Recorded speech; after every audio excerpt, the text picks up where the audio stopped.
Hello दोस्तों, my name is Tanu. Welcome to this session. हम CTET के प्रीवियस ईयर क्वेश्चन पेपर की series को कर रहे हैं।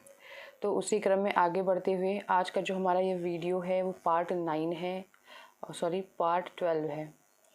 इसके पहले 11 पार्ट में वीडियोस बन चुके हैं। आपको डिस्क्रिप्शन बॉक्स में उसके प्लेलिस्ट का लिंक मिल जाएगा। आप वहां से जाके 11 और वीडियोस को देख सकते हैं, जिसमें हमने सीटेट के पेपर 1 और पेपर 2 के जो कि 2021-22 में क्वेश्चंस आए हुए हैं उनको हमने डिस्कस किया है और एक भी क्वेश्चन छोड़ा नहीं है। और 92 वीडियोस बनने वाले हैं अगर मैं 15-15 क्वेश्चन की सीरीज बना रही हूँ तो 92 वीडियोस में आपके सीडीपी वाले पोर्शन एकदम अच्छे से तैयार हो जाएंगे। और इसके अलावा अगर मतलब ईवीएस भी बनेगा, ईवीएस की वीडियोस भी बनाऊंगी जिसमें कि कंटेंट वाला भी पार्ट होगा और पेडागोजी वाला भी पार्ट होगा। और मैं बताऊंगी कि कैसे प्रीवियस ईयर क्वेश्चन पेपर से कंटेंट वाले पार्ट के लिए आप नोट्स बना सकते हैं। और उसके अलावा सोशल साइंस का पेडागोजी भी करवाऊंगी, मैथ्स पेडागोजी भी होगा, हिंदी पेडागोजी भी होगा और इंग्लिश पेडागोजी भी होगा। तो आज हम अपने पार्ट 12 वाले वीडियो पे हैं। ये क्वेश्चन पेपर आप देख सकते हैं, जैसे कि आपने पिछले वीडियो में देखा ही था कि ये जो क्वेश्चन पेपर है वो पेपर 2 का है। और इसके पहले मैंने 15 क्वेश्चन जो है वो पिछले प्रीवियस वीडियो में डिस्कस कर दिया था। और 3 जनवरी 2022 का पेपर है ये। हम लोग एक भी क्वेश्चन पेपर छोड़ेंगे नहीं, सारे क्वेश्चन पेपर को करेंगे। तो आज का पहला क्वेश्चन देखते हैं। आज का पहला क्वेश्चन क्या है कि प्रतिभाशाली विद्यार्थियों के सफल समावेशन हेतु एक अध्यापक को निम्नलिखित में से क्या करने से बचना चाहिए। तो एक प्रतिभाशाली विद्यार्थियों के सफल समावेशन के लिए, प्रतिभाशाली क्लास में बच्चे हैं उनके सफल समावेशन के लिए, मतलब उनके इंक्लूज़न के लिए, वो क्लास में अच्छे से पढ़ पाए उसके लिए एक अध्यापक को क्या करने से बचना चाहिए, क्या करने से बचना चाहिए। तो विविध दृष्टिकोणों को व्यक्त करने के मौके देना चाहिए, तो ये तो करना चाहिए, बचना नहीं चाहिए इससे। तो ये ऑप्शन नहीं होगा। विद्यार्थियों को शैक्षिक संवर्धक गतिविधियां प्रदान करनी चाहिए, तो ये भी सही है, इससे हमें बचना नहीं है। अध्यापक केंद्रित पाठ्यक्रम को लागू करना, तो ये बात ठीक है क्योंकि हमें विद्यार्थी केंद्रित स्टूडेंट सेंट्रिक पाठ्यक्रम को, करिकुलम को लागू करना होता है, ना कि अध्यापक केंद्रित पाठ्यक्रम को लागू करना होता है। विद्यार्थियों को उनकी रुचि के अनुसार स्वतंत्र परियोजनाएं प्रदान करना, तो ये भी बात सही है। तो हमें नेगेटिव पॉइंट को ढूंढना था। तो यहाँ पे सी ऑप्शन जो है वो बिल्कुल सही है कि प्रतिभाशाली विद्यार्थियों के सफल समावेशन के लिए एक अध्यापक को अध्यापक केंद्रित पाठ्यक्रम से बचना चाहिए। तो सी ऑप्शन यहाँ पे बिल्कुल ही सही है। सी ऑप्शन यहाँ पे बिल्कुल सही है। सक्सेसफुल इंक्लूजन के लिए गिफ्टेड बच्चों के एक टीचर को कौन सी स्ट्रेटजी जो है वो अवॉइड करनी चाहिए। तो क्या करना चाहिए। तो इम्प्लीमेंट टीचर सेंट्रिक करिकुलम को अवॉइड करना चाहिए और बच्चों को मतलब बच्चों को बहुत सारी अपॉर्चुनिटीज़ देनी चाहिए, जिससे कि डाइवर्स पर्सपेक्टिव में वो अपने आप को एक्सप्रेस कर सके। और बच्चों को एकेडमिक इनरिचमेंट देनी चाहिए, मतलब ऐसी एक्टिविटीज़ देनी चाहिए जिससे कि बच्चों का एकेडमिक इनरिचमेंट बढ़ सके, मतलब वो अच्छे से सीख सके वहाँ पे। और यहाँ पे सी ऑप्शन जो है वो बिल्कुल नहीं होगा, क्योंकि ये स्टूडेंट सेंट्रिक है। इसमें बच्चा करके नहीं सीख पाएगा, इसमें टीचर के हिसाब से ही बच्चा सीख पाएगा। तो ये टीचर को ये वाला जो सी वाला ऑप्शन है, इस टीचर सेंट्रिक करिकुलम को अवॉइड करना चाहिए। और बच्चों को ऐसे प्रोजेक्ट देना जिसमें उनका इंटरेस्ट हो, तो ये सब करना चाहिए। नहीं करना चाहिए तो इस टीचर सेंट्रिक अप्रोच को नहीं अपनाना चाहिए वहाँ पे।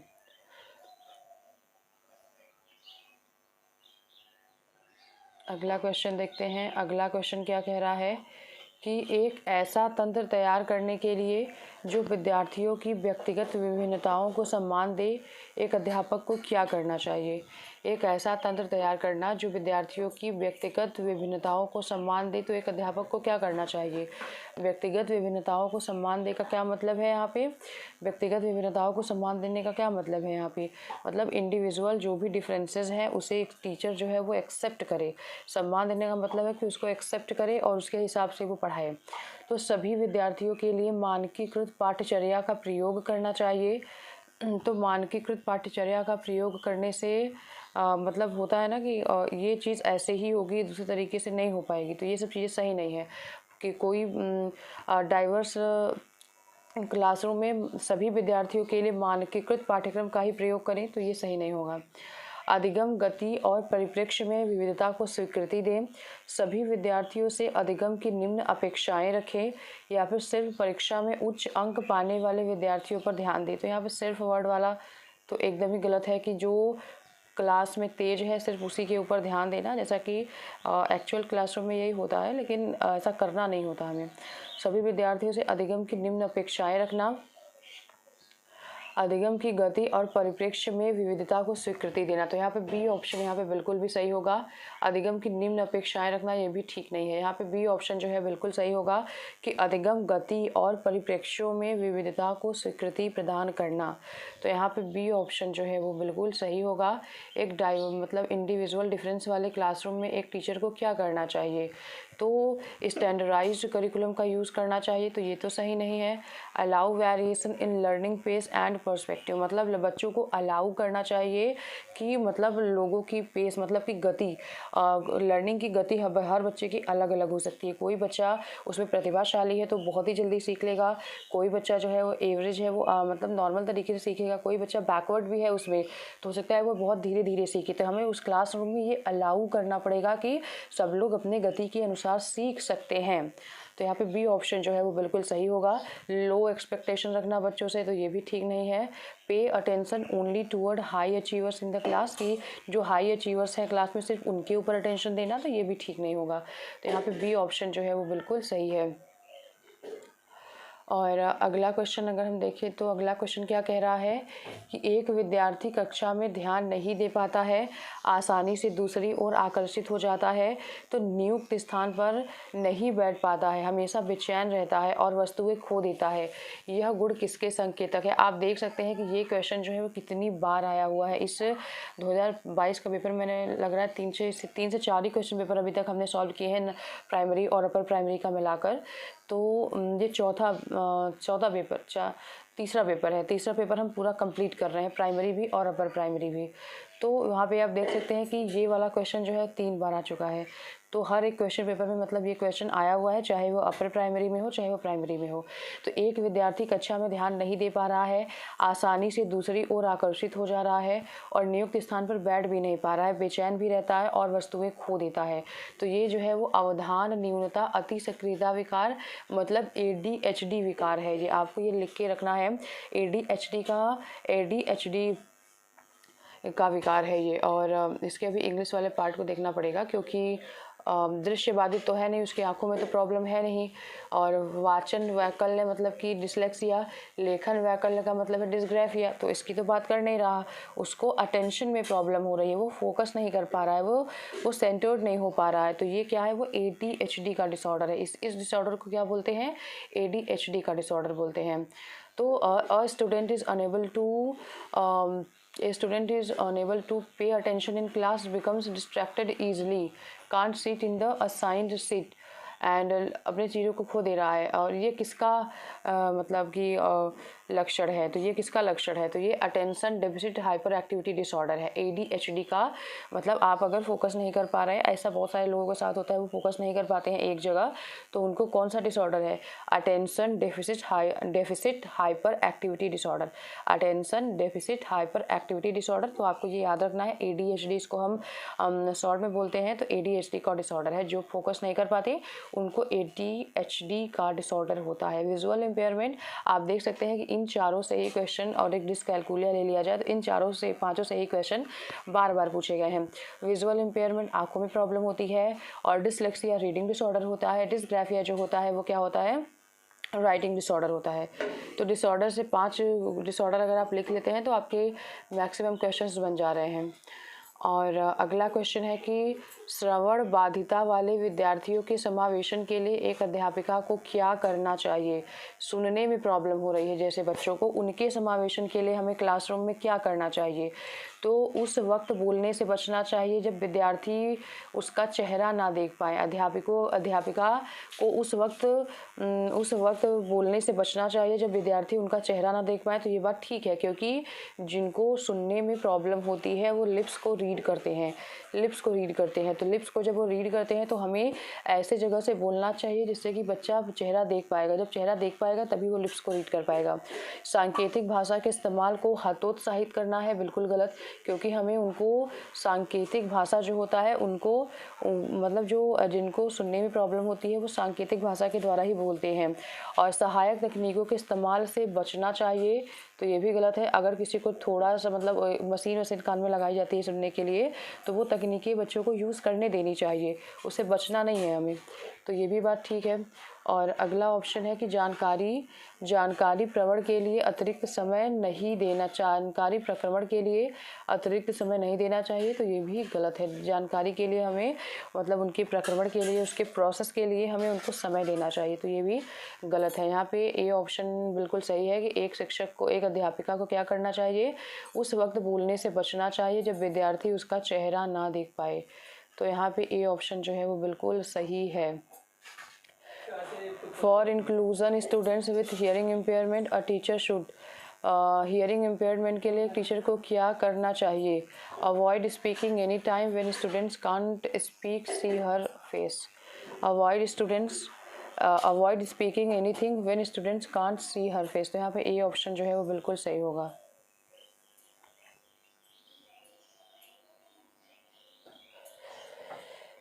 ऐसी गतिविधियों का चयन जिसमें कि अंतर्दृष्टि और विविध प्रकार के उत्तर देने की संभावनाएं हैं वे किसे समुन्नत करती हैं।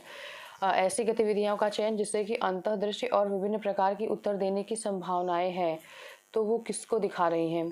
रट कर याद करने को दिखा रही हैं। रट कर याद करेंगे तो एक ही तरीके से आंसर दे पाएंगे।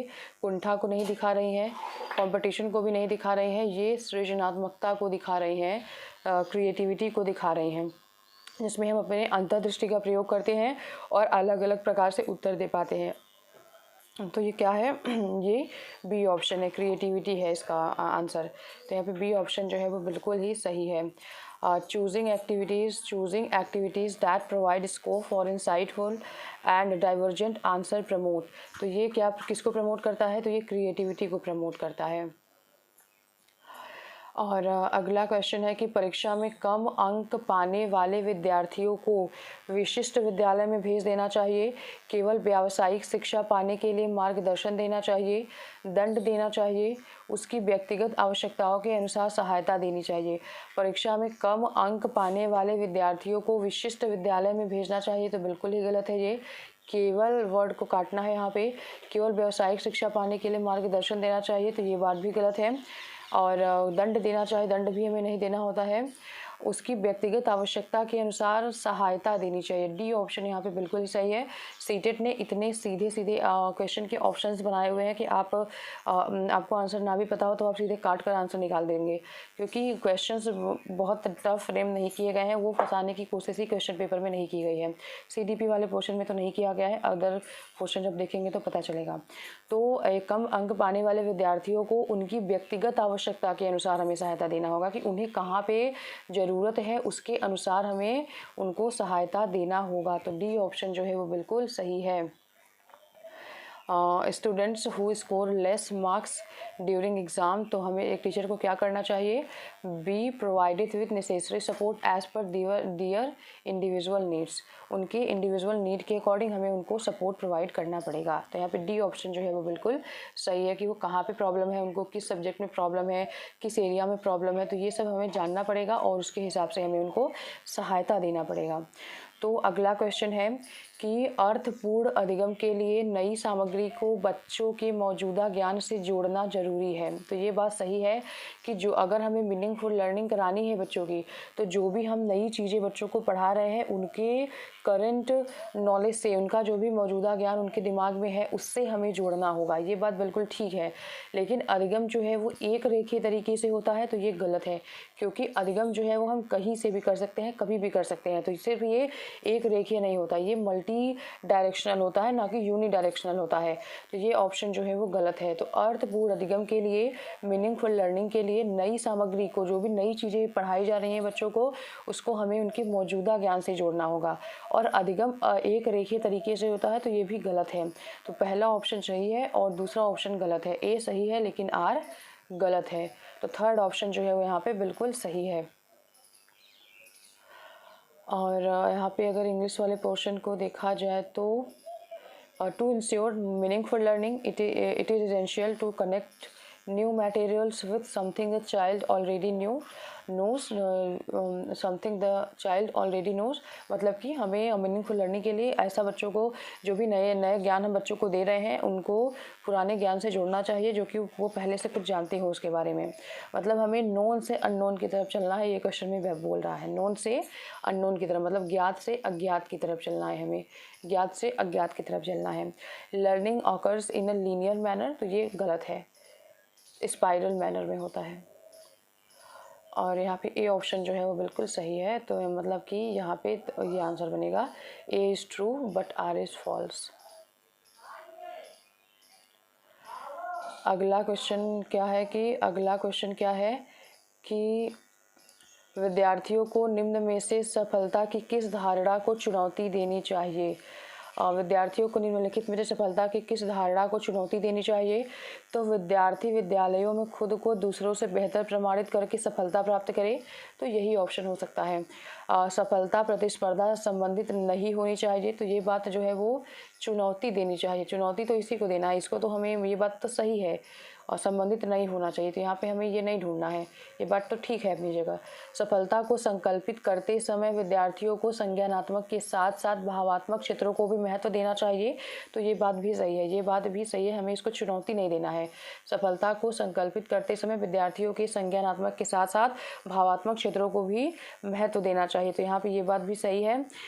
एक ऐसी आकलन प्रणाली जिसमें कि कोई पहला आता है, उसे निर्मित करते समय हम प्रणाली भी बना देते हैं कि कोई अंतिम स्थान पर भी आएगा, तो ये भी नहीं है। हमें किसको चुनौती देनी है कि विद्यार्थी विद्यालयों में खुद को दूसरों से बेहतर प्रमाणित करके सफलता प्राप्त कर ले। मतलब कि मैं ही सिर्फ बेहतर हूँ, दूसरों को गिरा के कैसे भी हमें सफलता प्राप्त करनी है, तो इस बात से हमें क्लासरूम में चुनौती देनी चाहिए। बच्चों को सहयोग की भावना हमें सिखानी चाहिए क्लासरूम में। तो यहाँ पे ए ऑप्शन जो है वो बिल्कुल सही है, यहाँ पे ए ऑप्शन जो है बिल्कुल सही है। और किसी संप्रत्यय को पढ़ाते समय एक अध्यापिका को निम्नलिखित में से क्या नहीं करना चाहिए। किसी संप्रत्यय को पढ़ाते समय एक अध्यापिका को क्या नहीं करना चाहिए। रूपक को विभिन्न क्षेत्रों व एक ही क्षेत्र का उपयोग करना, विभिन्न परिघटनाओं में सहसंबंधों को रेखांकित करना, विद्यार्थियों को कार्य कारण संबंधों को तलाशने के लिए कहना, गैर उदाहरण और अपवादों के सम्मिलन का वर्जन। तो एक किसी संप्रत्यय को पढ़ाते समय, किसी कॉन्सेप्ट या अवधारणा को बच्चों को पढ़ाते समय एक टीचर को क्या नहीं करना चाहिए। तो रूपक का विभिन्न क्षेत्र और एक ही क्षेत्र में उपयोग हो, मतलब उदाहरण का विभिन्न क्षेत्र व एक ही क्षेत्र का उपयोग बच्चों को बताना चाहिए, तो ये बात जो है वो नहीं वाले में नहीं आएगा, तो ये तो ऑप्शन नहीं होगा। विभिन्न परिघटना में सहसंबंधों को रेखांकित करना, मतलब जो बहुत सारी घटनाएं हो रही हैं उनके बीच में क्या रिलेशन है, क्या को रिलेशन है, उसको रेखांकित करना, तो ये हमें करना चाहिए, नहीं वाले में नहीं आएगा जी। विद्यार्थियों को कार्य कारण संबंधों को तलाशने के लिए कहना चाहिए, तो ये भी करना चाहिए, ऐसा नहीं वाले पॉइंट में ये नहीं आएगा।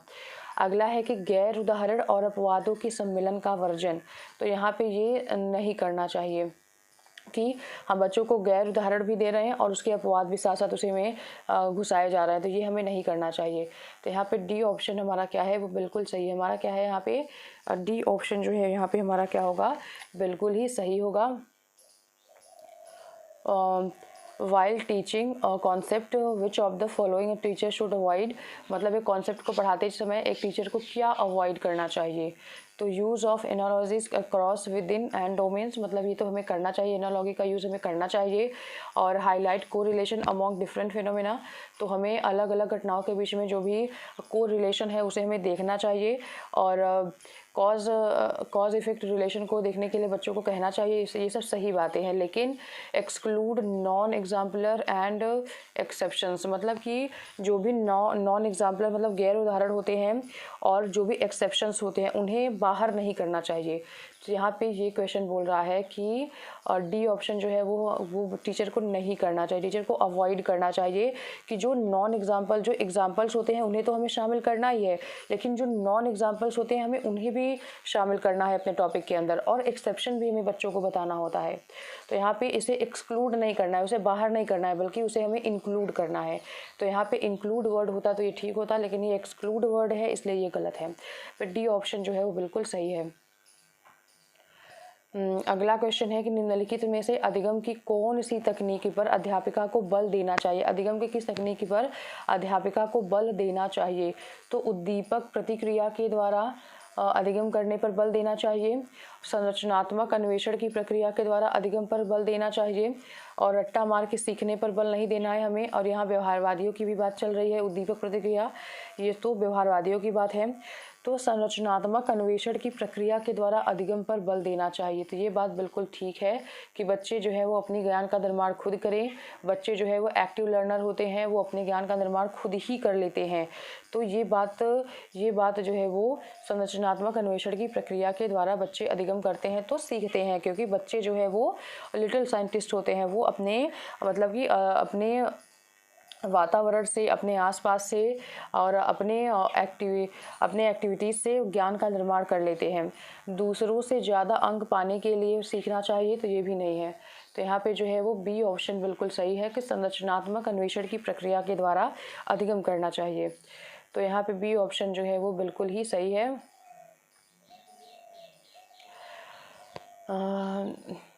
Following form of learning a teacher should emphasise upon, मतलब टीचर को किसके ऊपर जोर देना चाहिए, बल देना चाहिए? तो स्टिमुलस रिस्पॉन्स से सीखने पर बल देना चाहिए। तो ये बाहरी है, ये एक्सटर्नल है।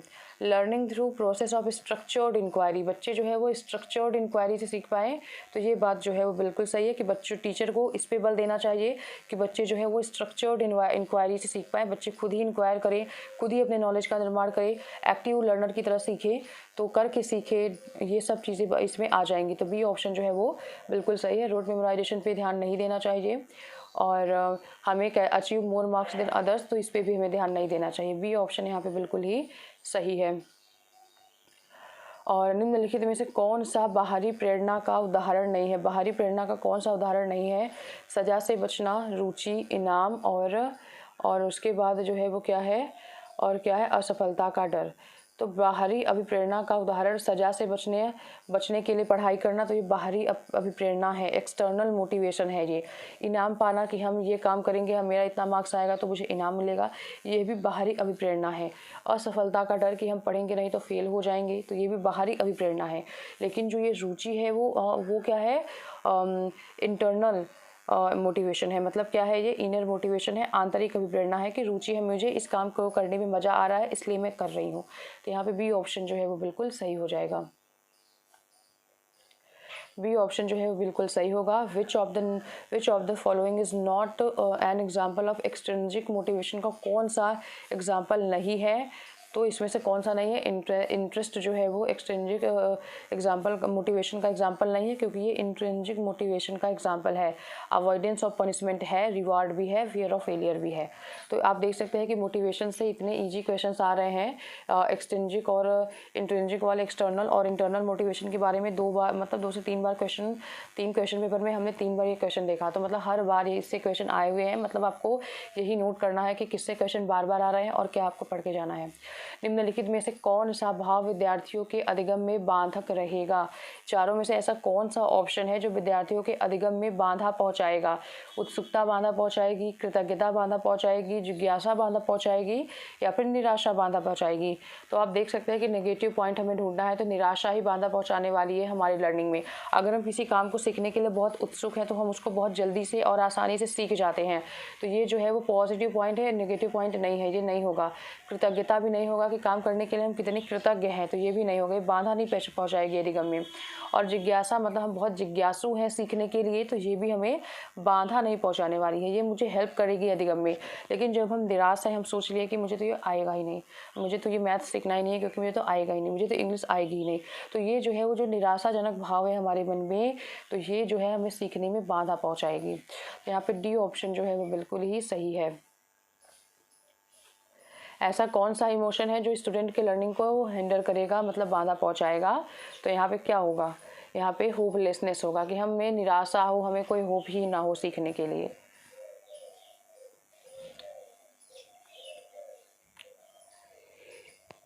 एक कक्षा में जल संप्रत्यय पर चर्चा के दौरान एक बच्चा कहता है कि जल रंगहीन नहीं है। एक क्लासरूम में जल कॉन्सेप्ट पर चर्चा की जा रही है और बच्चा कह रहा है कि जल जो है रंगहीन नहीं है, मतलब यहाँ पे टाइपिंग मिस्टेक है, जब नहीं है, यहाँ पे जल रंगहीन नहीं है। तो अध्यापिका के पूछे जाने पर वह उसके घर के पास वाले नाले के गंदे पानी का संदर्भ दे रहा है। तो इस भ्रांति पर अध्यापिका की क्या प्रतिक्रिया होनी चाहिए? तो आप देख सकते हैं कि जो मिसकॉन्सेप्शन का क्वेश्चन पिछले वीडियोस में, मतलब पिछले क्वेश्चन पेपर में बार बार आ रहा था, उसका मतलब यही है कि बच्चों का जो मिसकॉन्सेप्शन है वो क्या है। जैसे कि टीचर ने बोला कि जल रंगहीन है, लेकिन बच्चे ने देखा कि उसके पास के नाले में नाले का जो पानी है वो ग्रीन है, या फिर जैसा भी है, काला है, जैसा भी है, तो वो कहता है कि जल जो है वो रंगहीन नहीं है क्योंकि नाले का पानी मतलब इस तरीके का दिखता है, तो काला काला सा एकदम दिखता है। तो मतलब बच्चे के मन में ये भ्रांति बन गई है, ये मिसकॉन्सेप्शन बन गया है कि हाँ जल तो ऐसा है। तो हमें इसे बच्चों की तो यही क्वेश्चन में पूछ रहा है कि ये बच्चे की इस भ्रांति पर अध्यापिका की क्या प्रतिक्रिया होनी चाहिए। चारों ऑप्शन में से शिक्षक क्या प्रतिक्रिया दे इस पर। इस जवाब को सिरे से नकार देना चाहिए, हमें बच्चों की भ्रांतियों को नकार देना चाहिए। अगर हम नकार देंगे तो वो कभी भी मतलब वापस से सीख नहीं पाएंगे, वो जान नहीं पाएंगे इसके बारे में। और इस बात पर बल देना चाहिए कि उसका तर्क ही निराधार है। तो ये भी गलत है कि हमें बच्चों के तर्क को निराधार नहीं बोलना है, क्योंकि उन्होंने जो देखा है वही बताया है। ऐसा तो नहीं है कि उन्होंने बिना देखे बोला है, उन्होंने देखा है कि हाँ नाले का पानी ऐसा होता है, तो इसलिए उन्होंने बोला था। इस जवाब को अपना लेना चाहिए और जल के रंगहीन होने का तर्क बताना चाहिए। ये बात सही है कि बच्चे की जवाब को अपनाना चाहिए कि हाँ आपने यहाँ पे देखा ज़रूर है, लेकिन जल रंगहीन कैसे है इसके लिए उन्हें तर्क देना चाहिए। जैसे कि हम डेली यूज़ में जो पानी पीते हैं वो तो रंगहीन होता है, ऐसा तो नहीं है कि वो रंगहीन नहीं होता, वो भी गंदा ही होता है।